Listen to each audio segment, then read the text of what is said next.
During that time period, the word got around Coach Richards that a few of his athletes was going to transfer. What happened with that conversation with Coach Rodon Richards? All right, look, if you don't mind, can I use your name in this? Okay. Okay. Okay. Yeah. Basically, me and Carl Bennett got together and we said, look, man, it's a better situation for us at Bishop. No, we both had played Pop Warner football. We both come from athletic family backgrounds, and we more or less decided that that's what was best for us. I mean, we gonna be playing 3A football opposed to 5A. So I mean, we about to really our numbers about to be ridiculous. The coaching staff was really willing to give us the opportunity to just be the team. You know, and they had Keontae Lindsay, Tony Ajibadi, Damon Harmon. You know, Damon Harmon was on his way out. So, you know, we was gonna win state every year 3A. We kind of got greedy instead of just slipping off just me and him because financially our family could afford for us to go to Catholic school. We decided to try to bring a couple people with us, maybe one or two other people. And word got back to coach, and you know, there was some things said to us that made us feel like if we left, you know, it would be a public thing and we wouldn't get to play at Bishop Nolan. So What kind of conversation was? basically, coach told us if we left, we wouldn't play football ever in that area, man. I mean, at the time, I thought it was possible, but now I know he couldn't stop that. You know, that's a private school. You know, we could have been going to get a better education, but we kind of, you know, took the threat serious and we stayed back. Okay. Now, junior year here, you dominated 7-on-7 football. I was a witness to it. I remember going home a lot of times and saying, hey, man, Twan is really putting numbers on these boys. I mean, Coach Richards drove us across the country. Across the state. And we beat the Ben Davises, the Penns, the Terre Haute North. We beat the best team in Illinois. And then on one day at Gately Stadium, what happened? Man, that was a weird day. That day, I was having back problems. And I had called, you know, my little brother, Chris Bravo. And I said, Chris, you know, I ain't going today. You know, I can't go, man. I'm having back problems. My back bothers me.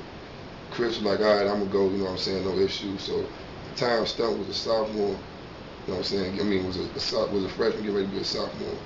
So something went down, man. Stunt ain't show up. And they came and picked me up.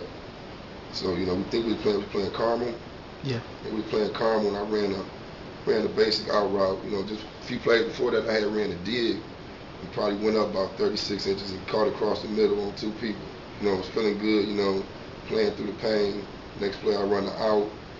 You know, I go to catch the out. I went low and put my arm down. It sounded like a gunshot. So I, you know, remember that, you know, it sounded like a straight gunshot. And I looked and my arm was shaped like a banana. Yeah, that was crazy. I remember that. So you had a fractured or was it broken or what? I had a severe broken arm. I mean, I had to have surgery. I got like 4 bars put in. And basically, because it was towards the end of the summer, the doctor told me left arm right here. So this right here. Okay. And basically, the doctor told me, you know, he said, you know, it's the end of your season. And, you know, at the time, I looked at that doctor and I was like, okay, but I knew I was going to play junior season regardless. Yeah, because I know what, man, it was funny that day because I came to visit you at your house and you said, you know, your arms broke you out for the season, man. And I remember being so emotional with you because you have such a great camp. And now, you know, to lose a big piece like that, man, it was kind of heartbreaking. Yeah, I mean, I was always told, I think any football family, you know, always, you know, your junior year is your big year because that's when the colleges can actively start recruiting you heavily. That's when they really do. That's when the ladder's coming.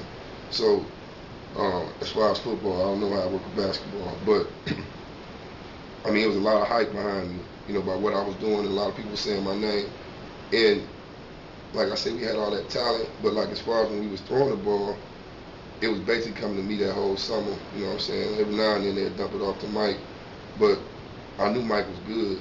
But I just knew I couldn't get hurt. And when I got hurt, they gave Mike his opportunity. Mike was junior All-State that year. So you missed the first 3 games of the season. What's your mind state as a player and as well as a teammate? Well, when I missed those first 3 games, man, you know, it was different because I had never been hurt where I had to stand on the sideline and watch. So, I'm standing there and I'm watching everybody play. Remember that Terre Haute North game? Rodney picked one off and ran it back. Yeah. I was emotional for that game. That was a dog fight. To watch your boys who you've been in the trenches with for all these years out there in war, and I couldn't even help. It was eating me alive, man. And they took my arm out of the cast, but it was still broke. And I remember start going out there and catching passes with Marcus outside of the Clee building.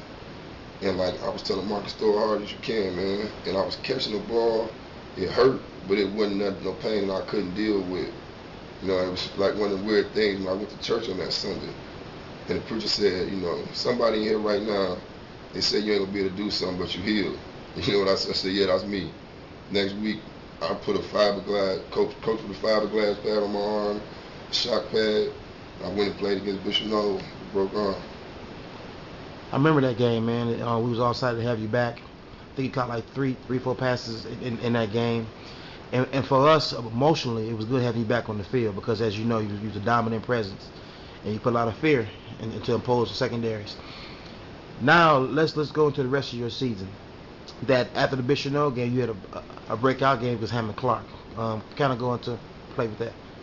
Man, my junior year, I think it may have been better for me to just sit it out because I only came in on passing situations because my arm was broke. You know what I'm saying? The teams caught on to that after a game or two. And then because my arm was broke, I couldn't stiff arm, I couldn't do nothing. So basically when I caught the ball, I either was trying to get out of bounds or I was trying to get down. So I kind of developed a reputation for being big and soft. And really I was out there playing with a broke arm. So it's just one of those things, where we live and we learn. But like I say, man, that was my team. And I really went about, at that point, I had already made a decision that went about individual numbers. It was about doing what's going to help the team. If I could pull a double team over and Mike get a touchdown because they worry about what I'm going to do, then that's what I'm going to do. So, like I said, I did everything to do to help my team. Now, because Hammond Clark, you had six catches in that game, including the game-winning catch to go ahead and kneel the ball. Go into play on that. Man, you know what? That Hammond Clark game, that was homecoming too. Yeah. I remember, game-winning catch, dude knocked my contacts out my eyes. Yeah. Big hit. Fourth down. Yeah, fourth down. It was a lot of energy going on that game. My arm was starting to feel better. At the time, like I say, we had a team with just, people call it cockiness, but we had a heavy swagger. So it was our homecoming. It was Hammond Clark. And in my mind, I feel like no way we was going to lose to Hammond Clark. So, the guys that was guarding, they was horrible, little 5'7", 5'8" guys, probably running 4'8", 4'9", 40. So I was able to do whatever I wanted to do to them, but it was when Coach wanted to throw it to me. It was a big fourth down. Coach looked at me and said, "Can you get this first down for us?" I said, "Yeah, I got you." Ran a comeback and caught it. Guy made a good play on it, big hit. I held on to it. I had to go in the crowd for my mom to give me some more context after that. But